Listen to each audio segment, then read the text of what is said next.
नमस्कार दर्शकों, डीएनए की ओर से दिल्ली पॉलिटिकल लीग में आपका स्वागत है। और इस लीग में आज बैटिंग करने के लिए हमने बुलाया है गुलशन राय खत्री को। नमस्ते गुलशन जी। नमस्कार। गुलशन जी, दिल्ली विधानसभा चुनाव फरवरी में होने हैं जी। तो ये जो पॉलिटिकल लीग है इसका पूरा सिनेरियो क्या है? मैं सीधे सीधे पूछना चाहता हूँ आपसे कि किस पार्टी की क्या रणनीति है और वो कैसे अपने हिस्से मैक्सिमम सीटें लाने की कोशिश कर रही है। देखिए, 2015 और 2020 का हाँ। चुनाव के नतीजे आप देखें। 2015 में आम आदमी पार्टी ने 67 सीट जीती, 3 बीजेपी ने जीती, कांग्रेस जीरो रही। उसके बाद 2020 का चुनाव हुआ, उसमें आम आदमी पार्टी 67 से कम होकर 68 आ गई, बीजेपी 3 से बढ़कर 8 हो गई, कांग्रेस वही जीरो रही। अब इस बार क्या होगा? हाँ। आपको मैं बताता हूं कि पिछली बार जो रिजल्ट आए थे उनमें से 11 सीटें ऐसी थी जो आम आदमी पार्टी ने 10,000 से कम वोटों से जीती थी। अच्छा। और बीजेपी ने 4 सीटें ऐसी जीती थी जो 10,000 से कम वोटों से जीती थी। 10,000 से 20,000 वाले जो हैं वो थोड़े, आम आदमी पार्टी की 23 सीटें थी और बीजेपी की सिर्फ 3 सीटें थीं। इस बार बीजेपी की रणनीति ये है कि जो हम लोगों ने 5,000 से कम वोटों से हारी हैं सीटें, 11-12 जो हैं, उन पे हम लोग जोर लगाएं तो हमारी ये सीटें तो आ ही सकती हैं हमारी फेवर में, क्योंकि पिछले 10 साल में हालात बदले हैं। 10 साल में एंटी इनकम्बेंसी है आम आदमी पार्टी की। बीजेपी के पास नरेंद्र मोदी का चेहरा है, बीजेपी इस बार आक्रामक तरीके से चुनाव लड़ रही है, तो ये सीटें तो हम जीत ही सकते हैं। यहाँ पर रोकना चाहूँगा, बीजेपी आक्रामक तरीके से चुनाव लड़ रही है, ये बात कैसे कहें? यानी न अभी उनका कोई कैंडिडेट सामने आया, न कुछ, सिर्फ एक बाहर से सम्राट चौधरी के आने की बात शुरू हुई, तो ये आक्रामकता कहाँ है? देखिए, आप अगर पिछले 6 महीने में देखेंगे, 6 महीने क्या, पिछले 1 साल में देखेंगे भाजपा ने क्या क्या किया। अभी हम लोग अगर चर्चा करें तो आम आदमी पार्टी के 3 बड़े नेता जेल भी गए। बिल्कुल। सत्येंद्र जैन, मनीष सिसोदिया और अरविंद केजरीवाल, ये भी उनकी रणनीति का हिस्सा है। आप देखें कि राजनीति में परसेप्शन होता है। आप, एक पार्टी कहती है मैं बहुत ईमानदार हूँ, दूसरी पार्टी कहती है भ्रष्ट।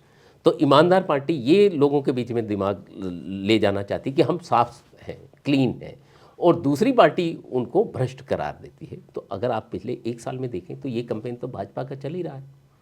बिल्कुल। उसके बाद अगर हम लोग देखें पिछले 6 महीने में भाजपा ने कई कार्यक्रम किए हैं। झुग्गियों में जाके उनके नेता लगातार रात में रह रहे हैं, वो लगातार नए नेताओं को खोज रहे हैं, आम आदमी पार्टी के नेताओं को तोड़ के भाजपा में शामिल कर रहे हैं। तो वो उनकी आक्रामकता इसी से दिखती है।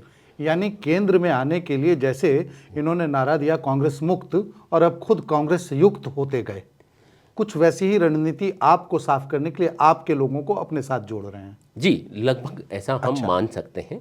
लेकिन सिर्फ इतना ही नहीं, इससे आगे भी बहुत सारी चीज़ें हैं। भाजपा को देखें कि उतनी बयानबाजी नहीं होती थी, आम आदमी पार्टी की जितनी घोषणाएं हैं उस पर तुरंत रिएक्शन नहीं आता था, लेकिन अब आता है। अब वो पिछले 6 महीने से अगर हम लोग जो है अखबार की दुनिया में है तो हम देखते हैं कि किस तरह से लगातार वो कोशिश हो रही है। ग्राउंड पे बहुत सारी कोशिशें हो रही हैं। सांसदों, विधायकों को कामकाज दिया गया है कि आम आदमी पार्टी के खिलाफ कैंपेन चलाना है, वो चल रहा है। अच्छा, तो ये तो हुई बीजेपी की रणनीति। इसी से लगे हुए मैं कांग्रेस पर भी आता हूं, क्योंकि केंद्र में आप है, उस पर बीजेपी भी हमलावर है और कांग्रेस भी हमलावर है जी। तो आप ये कह रही है कि कांग्रेस जो है बीजेपी की बी टीम है? जी, ये उसके लिए मजबूरी हो गया है। इस वक्त कहना, क्योंकि उनको, आम आदमी पार्टी को ये पता है कि हमने कांग्रेस का वोट लिया है। उनके लिए चिंता बीजेपी नहीं है, उनके लिए चिंता कांग्रेस है।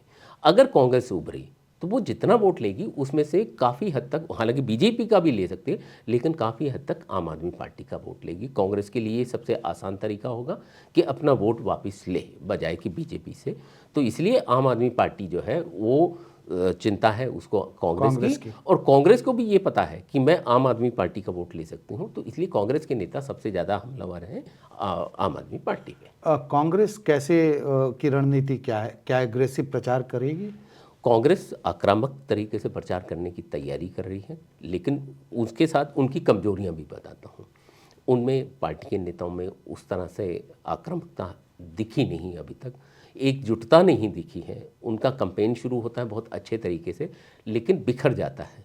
तो ये कैंपेन कैसे चलेगा, लोगों के बीच में कितना भरोसा दिलाते हैं, क्योंकि जब वोटर को ये पता चलता है कि ये पार्टी जीत रही है तो 4 से 5% वोट उसी तरफ अपने आप चला जाता है। अगर कांग्रेस ये धारणा बनाने में कामयाब होती है कि हम हमारे कैंडिडेट जीत सकते हैं अलग अलग विधानसभाओं में, तो वहाँ पे 3 से 4% वोट का तो वैसे ही झुकाव हो जाएगा। और अगर उन्होंने अच्छी टक्कर दी आम आदमी पार्टी को तो वो कुछ सीटों पे जीत भी सकते हैं। खासतौर पे मुस्लिम भी बहुल सीटों पर कांग्रेस की नज़र है। बिल्कुल। आप पर हम लोग फिर चलेंगे, फिलहाल फिर से एक बार बीजेपी की ओर। एक हवा ये भी बह रही है कि इस बार बीजेपी दिल्ली विधानसभा चुनाव में स्मृति ईरानी जैसे कद्दावर नेताओं को उतार सकती है। देखिए, ये चर्चा बीच में चलती रही है। स्मृति ईरानी को उतारने से मतलब प्रचार से होगा, उनको चुनाव लड़ाने की अभी संभावना नहीं दिखती है, क्योंकि दिल्ली के लोग दिल्ली के नेताओं को ज़्यादा पसंद करते हैं। और हाल ही में स्मृति ईरानी वहाँ अमेठी में चुनाव हारी है, तो ऐसा नहीं कि वो उनको सीएम का चेहरा बनाएंगे। आप देखिए, बीजेपी के लिए ये सीएम का चेहरा बनाना कितना नुकसानदायक रहा है। मदन लाल खुराना और साहिब सिंह वर्मा के बाद उनके पास कोई ऐसा नेता नहीं रहा जो पूरी दिल्ली का सर्वमान्य नेता। हर्षवर्धन, मैं आपको उसी पे ही आ रहा हूँ। देखिए, 93 में मदन लाल खुराना नेचुरल नेता थे।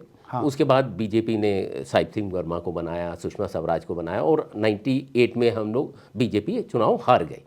उसके बाद 2003 में मदन लाल खुराना को बनाया उन्होंने फिर से चेहरा, पार्टी हार गई। 2008 में विजय कुमार मल्होत्रा को चेहरा बनाया, पार्टी हार गई। 2013 में डॉक्टर हर्षवर्धन को लड़वाया, हालांकि उतनी सीटें नहीं बन पाई कि सरकार बनाई जा सके। उसके बाद 2015 के चुनाव में किरण बेदी को ले आए, और वो डिजास्टर साबित हुआ बीजेपी के लिए। तो मुझे नहीं लगता कि इस बार बीजेपी किसी को चेहरा बनाएगी। उसकी 2-3 वजह हैं। एक तो पिछला अनुभव कि बीजेपी को नुकसान होता है, दूसरा ये कि अगर किसी एक को चेहरा बनाया तो पार्टी के अंदर गुटबाजी है दिल्ली की बीजेपी में, तो बाकी लोग नुकसान पहुंचा सकते हैं।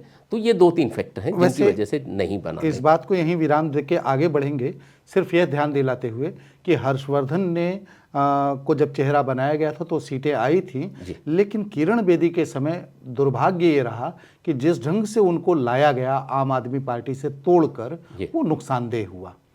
आपकी रणनीति क्या है?